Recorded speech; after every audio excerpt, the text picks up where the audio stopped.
नमस्कार प्रिय विद्यार्थियों, हमने लखनवी अंदाज पाठ प्रारंभ कर दिया है और हम आज उसके शब्दार्थ व्याख्या करेंगे। शब्दार्थ व्याख्या से हमें कठिन शब्दों को समझने में सहूलियत हो जाती है और हमारा शब्द भंडार भी विस्तृत होता है। हम नवीन शब्दों को सीखते हैं, उनको अपनी शब्दावली में प्रयुक्त करते हैं। तो आइए पाठ में आए कुछ नवीन शब्दों को देखते हैं। देखिए, मुफस्सिल मतलब केंद्रस्थ नगर के इर्द गिर्द के स्थान, ये उर्दू का शब्द है। और केंद्रस्थ नगर के इर्द गिर्द के स्थान मतलब जो मुख्य जगह है उसके आसपास के स्थानों के लिए ये शब्द प्रयोग में लाया जाता है। सफ़ेद पोश, सफ़ेद पोश का मतलब होता है भद्र व्यक्ति ना, एक सज्जन व्यक्ति के लिए हम सफ़ेद पोश शब्द का इस्तेमाल करते हैं। जैसे कि एक सफ़ेद पोश व्यक्ति नवाब साहब के सामने सेकंड क्लास के डिब्बे में आकर के बैठ गया।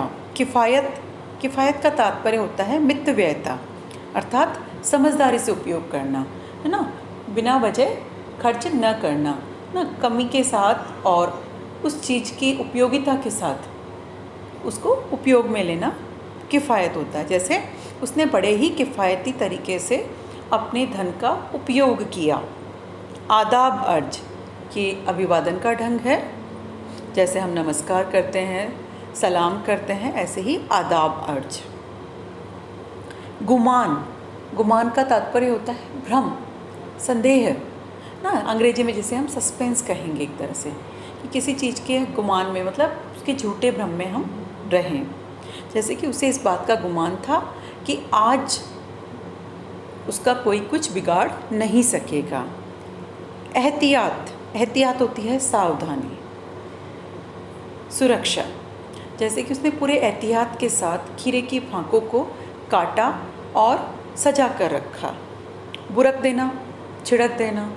हाँ, नवाब साहब ने बड़े करीने से खीरे की फांकों को सजा कर उन पर नमक, मिर्च और जीरे की सुर्खी बुरक दी, तो बुरक देना। स्फुरण होता है फड़कना या हिलना।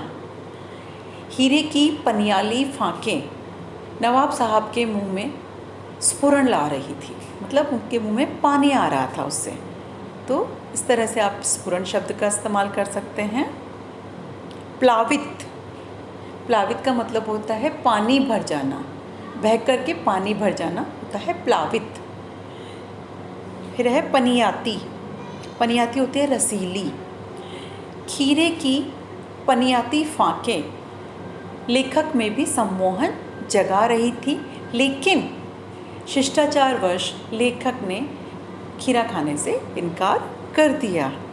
मैदा होता है आमाशय, जो हमारा पाचन संस्थान का प्रमुख अंग है। तस्लीम, तस्लीम होता है सम्मान, कि लेखक ने नवाब साहब के तस्लीम में सर झुका लिया।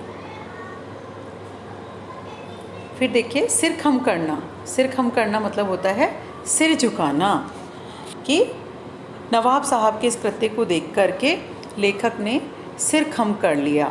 तहज़ीब, शिष्टता, लेखक ने तहज़ीब के नाते खीरा खाने से इनकार कर दिया। नफासत, स्वच्छता, नवाब साहब ने बड़ी ही नफासत के साथ खीरे की फांकों को तौलिए पर रखा।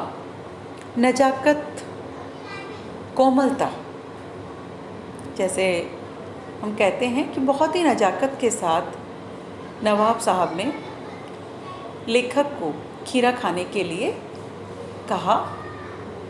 नफीस, नफीस होता है बढ़िया।